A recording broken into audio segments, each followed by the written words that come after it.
मिश्रण का एक प्रश्न है और ऐसे प्रश्न परसेंटेज के अंदर भी आते हैं। बहुत अच्छा प्रश्न है। इसको हम लोग एक नया लॉजिक के साथ समझने की कोशिश करेंगे। अगर ये नया लॉजिक, नया कंसेप्ट आप समझ जाते हैं तो इसके माध्यम से आप क्वेश्चन को 15 से 20 सेकंड के अंदर बना सकते हैं। चलिए पहले क्वेश्चन को समझा जाए। और ऐसे प्रश्न सीजीएल के एग्जाम में खूब पूछे जाते हैं। देखिए, नमक और पानी के घोल में नमक की मात्रा 25% है और उसमें 9 लीटर पानी मिला दिया जाए तो अब नमक की मात्रा 20% हो जाती है। तो मिश्रण की प्रारंभिक मात्रा ज्ञात करें। नमक और पानी का घोल है, यानी कि साल्ट और वाटर।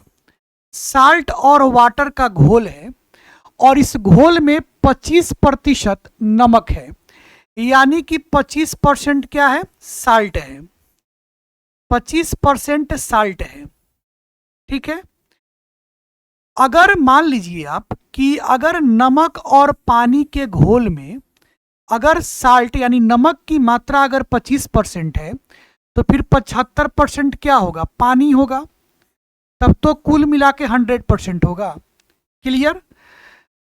साल्ट और वाटर, नमक और पानी का घोल है और उसमें नमक साल्ट की मात्रा 25% है। इसका मतलब वाटर यानी पानी की मात्रा 75% है। क्लियर? अब ये जो घोल था नमक और पानी का, अब कहा जा रहा है कि इस घोल में 9 लीटर पानी मिला दिया गया, 9 लीटर वाटर मिला दिया गया। तो मिला दिया गया तो ये फिर भी घोल किसका कहलाएगा? साल्ट और वाटर का ही घोल कहलाएगा, नमक और पानी का ही घोल कहलाएगा। जब 9 लीटर पानी मिला दिया गया तो इसमें नमक की मात्रा 20% हो गई। नमक की मात्रा, साल्ट की मात्रा 20% हो गई। अगर नमक की मात्रा 20% है इसके अंदर, इसका मतलब 80% क्या है? वाटर है।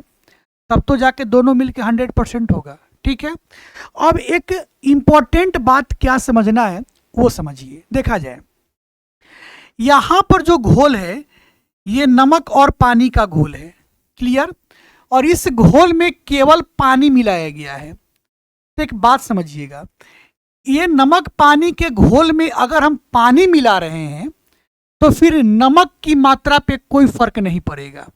इस बात को ध्यान में रखिएगा। ये नमक पानी का घोल है और इसमें पानी मिलाया गया है। अगर पानी मिलाने के बाद जो मिश्रण है यहाँ पर, इसका मतलब इस मिश्रण में नमक की मात्रा और इस मिश्रण में नमक की मात्रा कांस्टेंट रहेगी। क्या रहेगी? कांस्टेंट। इस मिश्रण में नमक की मात्रा और इस मिश्रण में नमक की मात्रा क्या होगी? कांस्टेंट रहेगी। चूंकि इस मिश्रण में जो नमक पानी का जो ये घोल था, इसमें केवल पानी मिलाया गया है, नमक नहीं मिलाया गया है। इसका मतलब यह हुआ कि इसके अंदर नमक की मात्रा और इस मिश्रण के अंदर भी नमक की मात्रा क्या है? कांस्टेंट है। यानी नमक की मात्रा कांस्टेंट है। जो कांस्टेंट रहेगा उसी से मतलब रखना है। इसका मतलब हमको वाटर से मतलब नहीं रखना है। जो कांस्टेंट है मतलब उसी से रखिएगा। तो हमारे पास क्या कांस्टेंट है? साल्ट कांस्टेंट है तो वाटर को काट दीजिए। साल्ट कांस्टेंट है तो फिर वाटर को काट दीजिए। वाटर से हमको मतलब नहीं है। क्लियर? अब इंपॉर्टेंट समझिए। मान लीजिए कि यहां पर जो साल्ट और वाटर का जो घोल था, यह घोल मान लीजिए x लीटर है। ये घोल क्या है? x लीटर है। अब इस घोल में 9 लीटर पानी मिला दिया गया तो अब यह घोल कितना हो गया? x+9 हो गया। क्योंकि यह घोल x लीटर था, अब इसमें 9 लीटर पानी मिला दिया गया तो अब घोल क्या हो जाएगा? x+9 litre. क्लियर?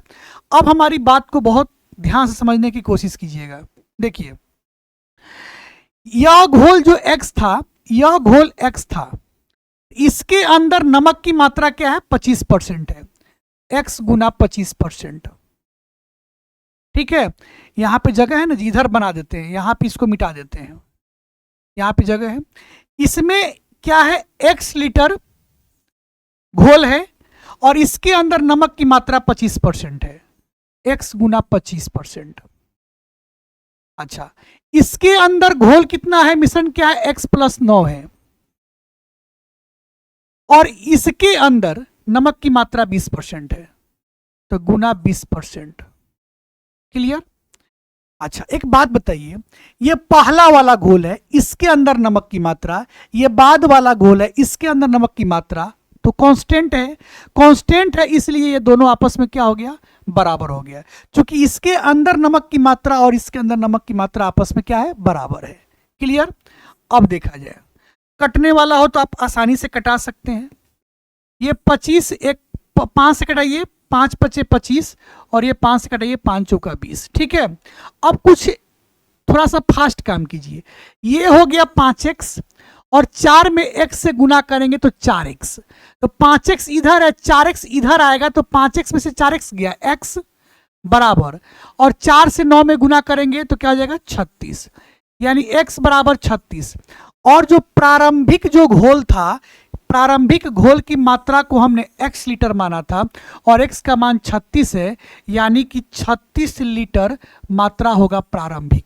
आपसे प्रारंभिक मात्रा पूछ रहा था तो क्या हो जाएगा, 36 लीटर हो जाएगा। बताइए अच्छा से समझ में आया कि नहीं आया। एक प्रश्न और देखा जाए। देखिए प्रश्न क्या है, एक घोल में चीनी की मात्रा 30% है। एक घोल है और उसमें चीनी की मात्रा दिया गया है और उसमें 15 लीटर पानी मिला दिया जाए। इसका मतलब जो घोल है वो चीनी और पानी का घोल है। किसका घोल है, चीनी और पानी का। चलिए, शुगर और वाटर का एक घोल है, ठीक है, और इस घोल के अंदर 30% शुगर है, 30% शुगर है। इसका मतलब 70% वाटर होगा। क्या होगा, 70% वाटर होगा। क्लियर।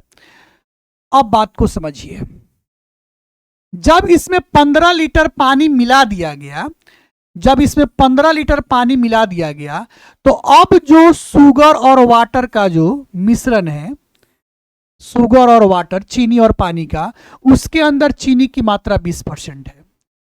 चीनी की मात्रा 20% है। अगर शुगर 20% है तो फिर वाटर क्या होगा, 80% होगा।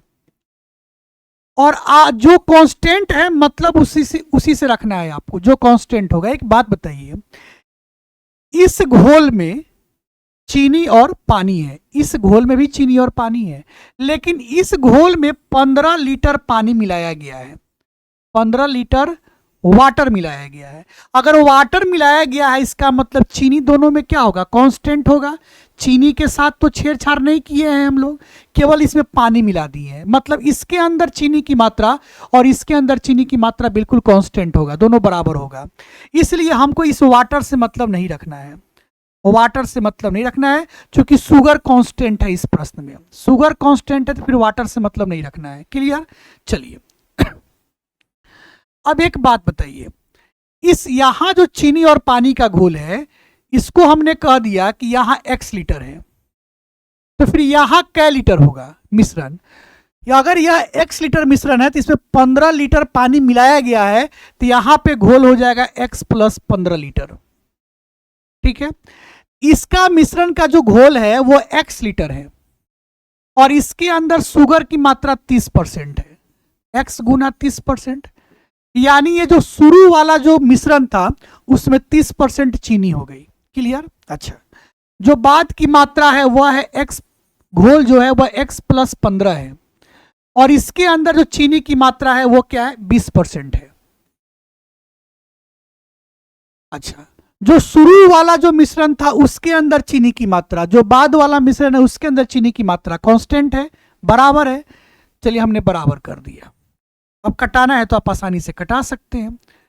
5 से 6 बार में, 5 से 4 डायरेक्ट कटा लीजिए, 5 से ही, ठीक है, 5 से 6 बार में और 5 से 4 बार में।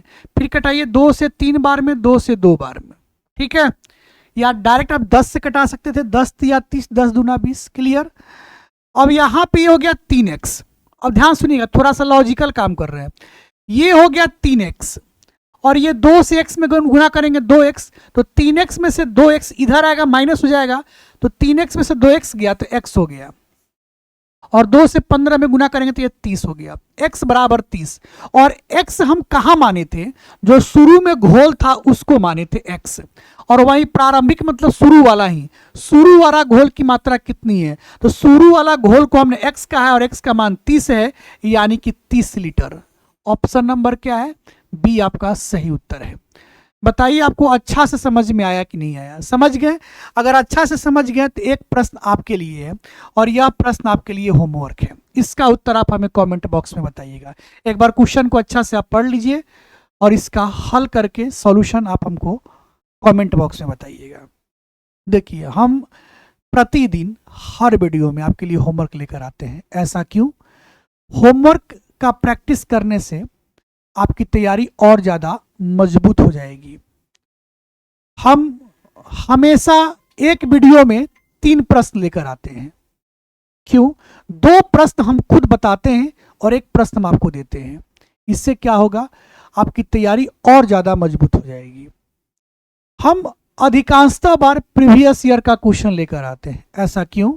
अगर आप अपनी पकड़ प्रीवियस ईयर क्वेश्चन पे बना लेते हैं तो आपके हर एग्जाम का सिलेक्शन का रास्ता आसान हो जाएगा। चलिए, अगर वीडियो अच्छा लग गया हो तो क्या करना है? वीडियो को लाइक कर देना है, शेयर जितना ज़्यादा हो सकता है उतना ज़्यादा कर दीजिएगा।